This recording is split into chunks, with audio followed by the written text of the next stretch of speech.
بسم اللہ الرحمن الرحیم۔ اللہ سبحانہ و تعالیٰ قرآن پاک میں فرماتے ہیں اپنے بہترین بندوں کے بارے میں کہ تم بہترین امت ہو۔ اس امت میں امت محمدیہ کے بارے میں اشارہ کیا گیا ہے۔ اللہ سبحانہ و تعالیٰ فرماتے ہیں کہ تم بہترین امت ہو، تمہیں لوگوں کی نفع رسانی کے لیے نکالا گیا ہے، تم اچھی بات کا حکم کرتے ہو اور بری بات سے روکتے ہو اور ایک اللہ پر یقین رکھتے ہو۔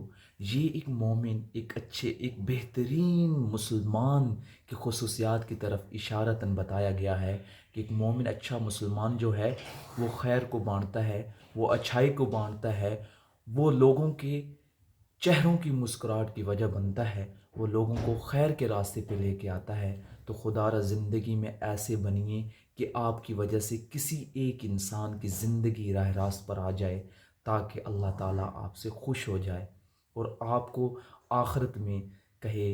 اگر آپ کو کیسا لگے گا جب اللہ سبحانہ و تعالیٰ آپ کو خود ویلکم کریں گے کہ آ جاؤ میرے بندے، یا عبدی، آ جاؤ میرے بندے، میں تمہارا اللہ ہوں، آج کے دن جو تو نے دنیا میں اچھا کیا اس کا اپنا اجر لے لو۔ یہ وہ محبت ہوگی جو آپ دنیا میں کریں گے اس رب کی رضا کے لیے، اور آخرت میں اللہ تعالیٰ اس کا آپ کو اس شکل میں اجر دیں گے۔ تو انشاءاللہ ہماری یہ آج کی بات آپ کو ضرور سمجھ آئے گی۔ دنیا میں رہتے ہوئے خیر کو بانٹیں، خیر کو اپنا لباس بنائیں، تاکہ لوگوں کو آپ کی ذات سے ہمیشہ خیر اور اچھائی ملتی رہے۔